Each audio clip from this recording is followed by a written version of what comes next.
This is Climate Watch. I'm Zhao Ying. Welcome to the show.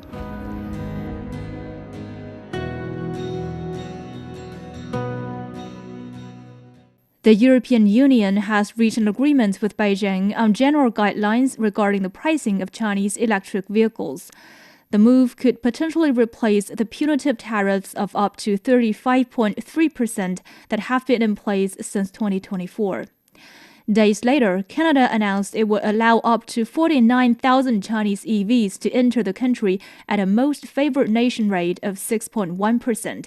That's far below the 100% tariff imposed in 2024 that effectively halted imports. So today on Climate Watch, we ask, are countries finally prioritizing affordable decarbonization over a global trade war?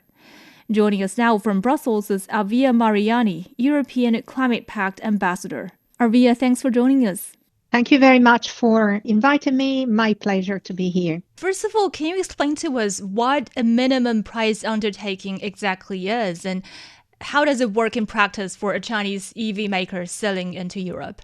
A minimum price undertaking is a tool, is an alternative trade policy tool or mechanism with which in the future Chinese electric vehicle makers will commit to sell their EVs on the European market above an agreed minimum price. And in return, the European Union, the Commission, will not be imposing anti-subsidy tariffs that are being decided on these imports earlier, with a value up to 35% varying on the specific automaker. What happens in practice is that the Commission has basically published a guidance on how the exporters can put forward this price undertaking offers. So the single automaker will make an offer to the Commission, including this minimum import price for each specific model and configurations of the type of vehicle sold. And the European Commission, based on what they consider as a fair price to offset what they consider a subsidy advantage, will decide whether to accept it or not. And as a consequence, and that is the advantage to the EV is produced in China, is that the tariffs that were previously decided by the Commission will not apply it. Obviously, there will be several criteria, including price and structure, distribution, but also, and we will see it later, investments in the European Union. What also happens here is that the money, let's put it this way, the extra margin that is between the sale price and the minimum price will not go to the Commission or to the European Union, not to the EU government, unlike what happens with trade tariffs, but stays with the company. The last point I would like to make, and that is this is a special case for this particular application of a tool that is normally applied to commodities rather than on manufactured goods like cars, especially complex ones. Okay, so why is the European Union choosing this approach now? And when you look at this decision, do you see it primarily as a climate move or as a political and industrial one? I actually think that the response is both. Why? Because we have come to a point whereby industrial policy is an essential element of how to design the fundamental rules of trade, economic development, manufacturing and production within different regional economies. And this affects the way we operate our economies, and this is the implementation phase of principles that have been set in stone and in the international agreements and in the law. Why is the European Union choosing this approach? This is definitely a trade and industrial strategy, and is trying to also balance the need to rebalance the local competitiveness capacity to compete on international market that the European automaking industry, the automakers, have been losing over the last, or comparatively losing over the past couple of decades. And this has seen an increase of competitiveness within the Chinese manufacturing industry with automotive for a number of reasons that are only partly connected to subsidies or industrial policy, but they are very much connected to a specific forward-looking model of investment, early stage investment, roughly started in 2010, into new sectors that everyone globally knew, and Paris was just a couple of years later in 2015, was going to be the future of the automotive industry. However, the Europeans were resisting this transition and the major investments in the new manufacturing lines or the components or the OEMs, because fundamentally this is a technology that was like blue ocean technology to be completely developed, new supply chains, and this was relatively easier for a country that did not have immobilization in investments in large investment plans that needed to come to their end of life, which is the case, for instance, for the Europeans. The main drivers today to coming to a decision to agree on this compromise, I would say, that has been welcomed by both parties, by the Chinese government, the MOFCOM, and the European Commission, is also geopolitical, because we are seeing that there is a growing sense of geopolitical conflict, unfortunately. And there is also a growing sense that energy independence, especially energy independence from fossil fuels, is becoming a fundamental key element for competitiveness and resilience, but also for strategic autonomy. Therefore, there is also a tendency at the moment to try to look for common interests with partners internationally, including China, that might have the same converging interests. Energy independence is important for both China and the European Union. Acceleration of industrial development for decarbonization of end use and electrification of end uses such as mobility is a common interest, enshrined both in the Chinese and the European law. But we also need to balancing market access and protecting the capability of automakers in the EU to remain on the market, even though largely this lack of competitiveness is a consequence of our own choices. And we also are preparing a more balanced level playing field that is going to be applied not to an entire sector, but negotiating solutions that are tailored company by company. And this will reflect in the end also the structure of the automaker industry, the automobile industry within China itself, whereby you got a large number of companies that are very different in their competitivity and capability to be and react to price and technology advancements. So there are climate objectives that are connected to the fact that you need to make electric vehicles affordable and largely taken up by the population, accelerating this curve. We see that this year in 2026, in the first weeks, basically, for the first time, the purchase of non-traditional internal combustion engines is being higher in the European Union. In China, new energy vehicles are already above 50% of new sales. China is advanced, but we need to really push forward and accelerate in the common interest. Well, as you said, with tariffs, the governments collect the money, but with price undertakings, the companies keep the higher price. Why do you think the EU would be willing to give up significant tariff revenue in exchange for this model? Look, the competition is difficult for the European automakers because we are lagging behind in terms of technology, the battery supply chain, but also the software, the digital connectivity, which is also a very important element of this new concept of transition. But this is also dependent on the fact that because the industrialization and the engineering and the acceleration in China, not only because of subsidy, it has been very significant. Chinese automakers have got very significantly lower prices that the Europeans cannot match. And also the Europeans have been investing in larger vehicles, trying to supplement their margins. Industries have not invested enough in renewing their supply chains. They've tried to focus on how to make money on the short term. Why is the EU willing to let's say, give up, as you said, these revenues? Well, for the simple reason that we want to continue to supplement and maintain industrial capacity within Europe, also for a question of protecting jobs, but also because it is essential for maintaining regional competitiveness and industrial supply chains that would be gone. Now, that is a case that can be made, that we are somehow keeping on pouring money in industries that have decided to choose a losing pathway. And I think that is a criticism that can be made referring to the European industry. However, we also have to be realistic, and we have to find a way for balancing all these different policy priorities. Okay, but I mean, from a climate perspective, does it matter where that money ends up? Because I mean, if the government has that revenue, they can use it for like building infrastructures or charging stations.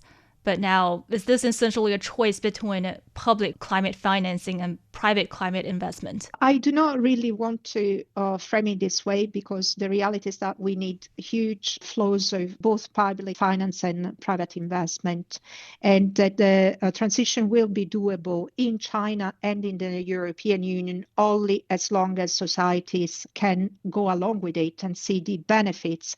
And erasing the industrial capability within the European Union or making life less affordable to citizens is actually not supporting a possible transition.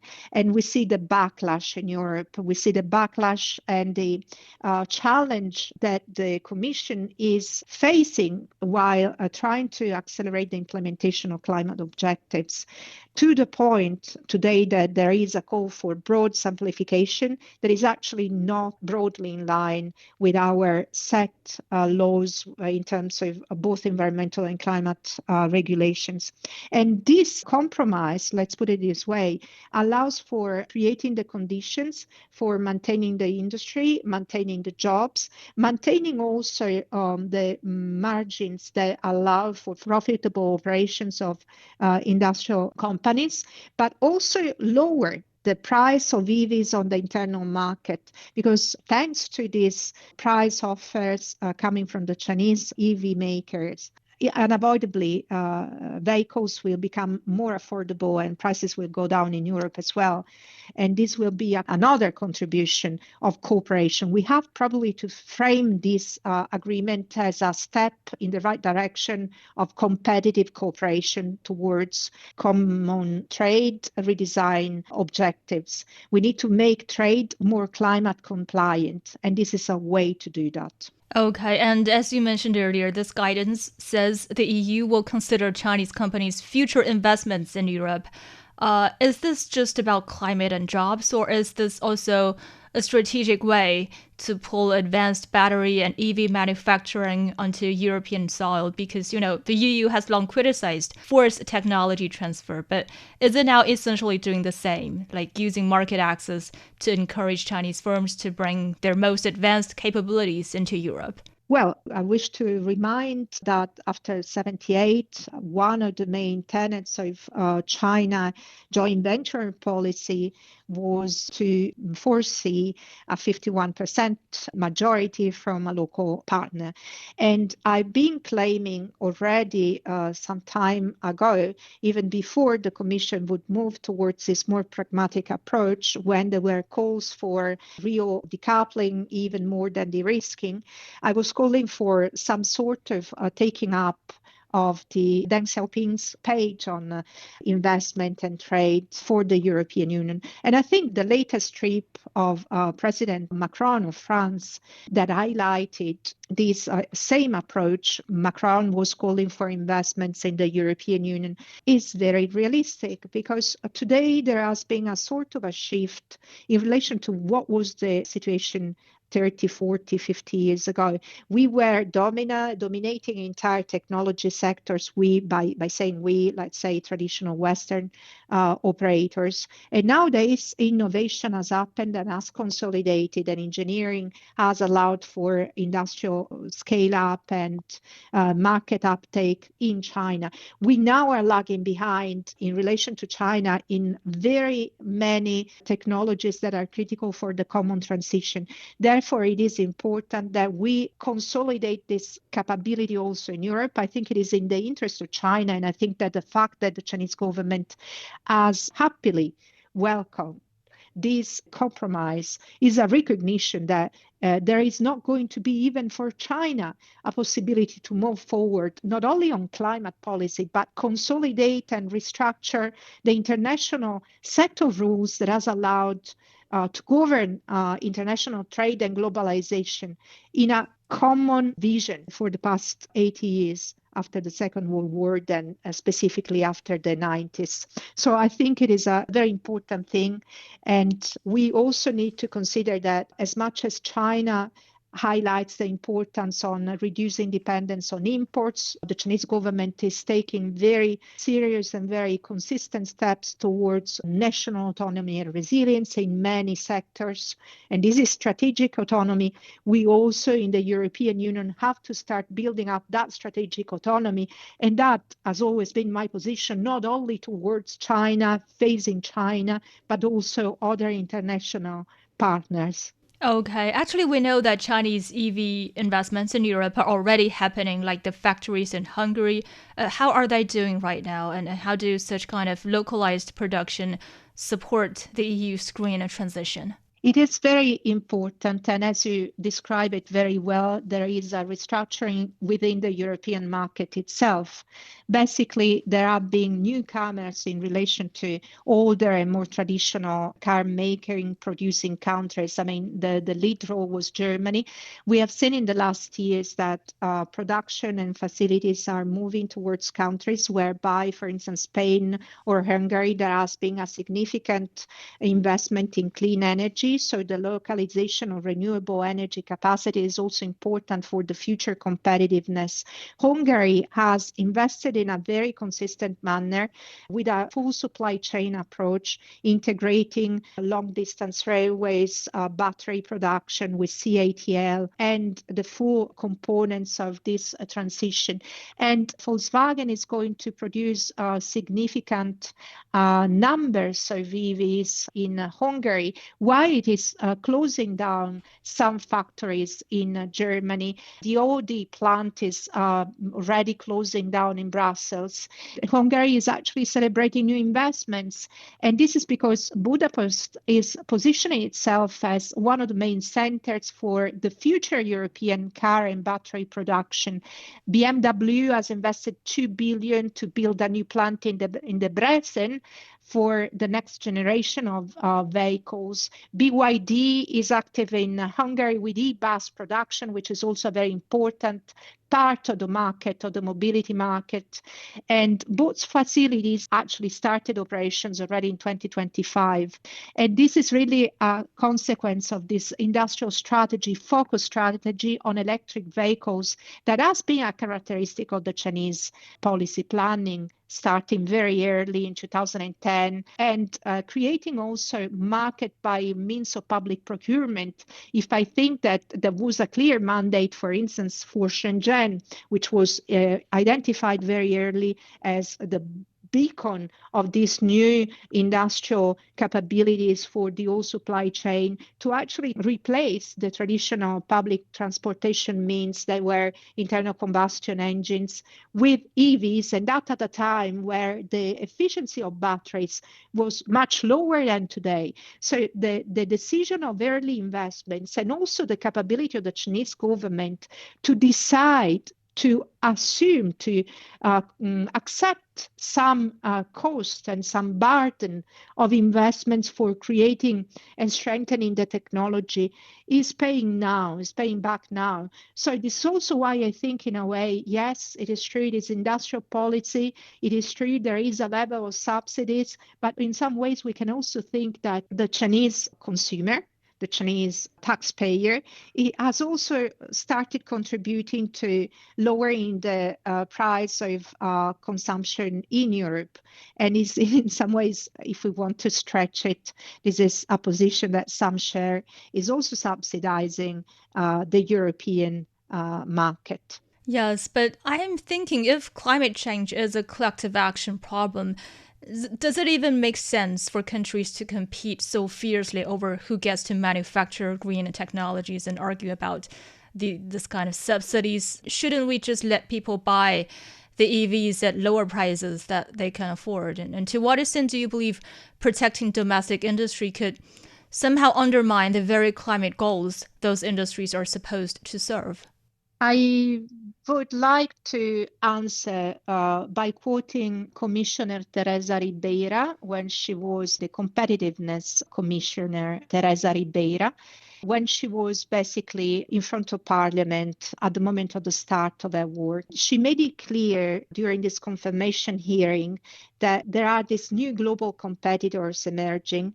We face challenges and those must be solved. They cannot be solved by shutting markets alone because the challenges we face are common, but we cannot accept as European obviously to completely deindustrialize. However, business as usual is also not acceptable. And she was already mentioning that we would have to rethink some of our traditional tools and how to ensure that these tools are fit for these new, very harsh market realities. And Europe requires these transformative investments that align decarbonization and competitiveness for building the industry that are the future industries. And this is also set in two very important reports that have created a lot of dialogue discussions in Europe, the Draghi report and the Letta report about how to increase the European competitiveness. The last point I want to make, yes, in an ideal world, and this is happening, for instance, in the global south, whereby Chinese-made technologies, not only for power generations, but even EVs, are largely taking up market shares simply because they are good products at a low price. And that should happen automatically if the world was led by amity, by cooperation, by friendly agreements among states. The problem is that there is competition and that we are also trying to maintain certain living standards within a very difficult and resource-constrained world. What we need to do is also being able to create the conditions, and this is by creating the rules of the game together, not only with China, but also with international partners that allow every partner to maintain a livable condition. Well, we see Volkswagen's Cupra Tavascan, which is manufactured in China, it is seeking these price undertaking exemptions. Is it ironic that the first win for this deal might go to a European brand rather than a Chinese one like BYD or Geely? It is simply a question of market realities. Until not long ago, European producers, automakers were actually leading the sales. And in China, there has been a shift in consumption choices made by the Chinese consumers. And they simply don't buy European EVs because those are at the moment not yet matching their needs. In many ways, as we say, there are still differences in efficiency or in the models or in the connectivity, which is a very important part of the new product. The old vehicles, the old automotive concept of the car is probably going to disappear in the future. And Volkswagen is producing in China. And actually this compromise is not obviously, there is some level of irony. However, this compromise is, I think, and I repeat it, the best way forward. And other Chinese automakers will be able to do exactly the same. Among those, BYD is very well placed and it will harvest the advantages. There is another positive factor for the Chinese market and players, because at the moment there is a very harsh competition in China. This competition is making also these companies suffer. And many of these companies will be either consolidated or simply disappear. By raising the price, the sale price in Europe, this will allow these companies also to find space to breathe and to collect some money for invest more in China, for increasing their R&D capability and to continue to move forward. Yeah, those fierce competition that has somehow accelerated innovation but also put pressure on profits. This is being framed as involution in China. So do you mean that Europe's price-based approach might unintentionally help China deal with this problem? Well, I think that when the word involution is used in China, is generally reflecting a sort of understanding of a slowing down of the development of the quantitative elements of the economy. I would like to challenge this idea for a moment, because the reality is that if we are moving collectively, not only China, if we are serious about moving collectively and globally towards an economy that is operating within planetary boundaries, that means that necessarily the quantity of goods produced will be decreasing. If you think of international trade, and that applies to trade, by the way, if you think of international trade, direct numbers like 30% of the shipping operations globally, just the direct shipping operations, not the indirect effects, 30% of it will disappear because ships are currently moving fossil fuels, coal and everything. And this has not to be there anymore. There are entire commodities, classes of commodities that are not simply compatible with an economy which is ecologically designed.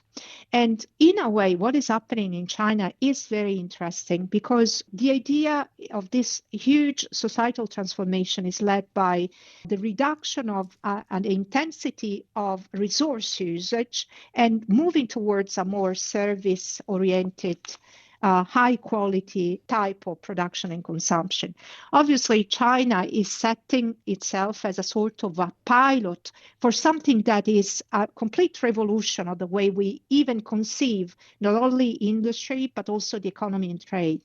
And of course, China is anticipating part of this and factoring in and leaving already part of this, let's say, difficult to manage effects of this transformation. And obviously, there is not yet a full-blown design on how you create margins, create benefits that are distributed through profits across the industries and going to the citizens. But I think this is eventually the way that we all need to take globally. And I give you an example. An Italian leading economist who has been also an advisor to the government of Mario Draghi, the former governor of the European Central Bank, has analyzed trade flows starting from 2020. So obviously there was an impact of the pandemic, but what is happening globally, and this is also a consequence of the mainstreaming, the integration of climate and environmental KPI, is that flows external to the European Union are relatively decreasing. Obviously, it is a generalization. And the internal trade flows among the member states of the European Union are increasing. What does it mean? It means that in the future, we will see certain unavoidable trade flows happen between regions. And this must remain. And we have to find a way to really support and make it doable and profitable for everybody. But a lot of the trade as we know it, if we are successful in moving towards a climate neutral economy, will simply disappear. Yeah, and actually in the meantime, Canada is also working on resolving such kind of tariff dispute. It went from a 100% tariff to allowing tens of thousands of Chinese EVs at a much lower rate. Is this just a coincidence, or do you believe we're seeing US allies seeking some alternative approach? It is absolutely so. I would also say that, in my opinion, what is happening is also a reflection of two kinds of evolution and model of society and model of economy. The United States, like the European Union and unlike China, are one of the leading exporters of fossil, for instance, especially for LNG, fracking. And on the top of it, the entire industry and structure of the United States is fossil dependent. Financial flows are fossil dependent. Investments are fossil dependent. China is positioning itself towards becoming an electro state with a huge acceleration of the building up of renewable capabilities and capacity, production capacity, and further replacement of fossil production and the electrification of end uses. And this is creating two really different competing visions of the future of the world. And this is probably also part of the accentuated conflicts that are rising among these traditional economies that are fossil dependent. Russia basically has a relatively simple economic structure with its export capabilities completely dependent on energy, on traditional energy. I think that this bet on the future of competition and the future of resilience and the future of our own position as well as Europeans is on the capacity that we have today to embrace and consistently bring forward the transition. And yes, Trump, this administration is actually accelerating certain analysis and considerations even within the European Union, because we have come to a point whereby we either decide that we stand for us, for ourselves as a unity, a single market, defending the Brussels effect, which is the fundamental capacity of Brussels through regulation to determine also what sort of trade we want to have and also what sort of standards we want to have. Obviously, this is never going to be either or choice. The states and the European Union has interests. And we will have to find ways, as Mark Carney said in Davos, to assert these interests in a reasonable and cooperative manner with different configurations at international level, trying every time to pull together coalitions that are of states that are going in the same direction. And I want to close really with the last consideration. We were in Belém for the COP30 in November, and there were certainly all the pressures and contradictions and tensions within the European Union slowing up our position, the negotiating position. And there was all the international pressure created also by the decisions of the Washington administration. Well, we can say that the agreement with which COP30 ended, certainly not perfect, but at least we're moving forward, was also facilitated by the parallel G20 in South Africa. And there we saw something very important.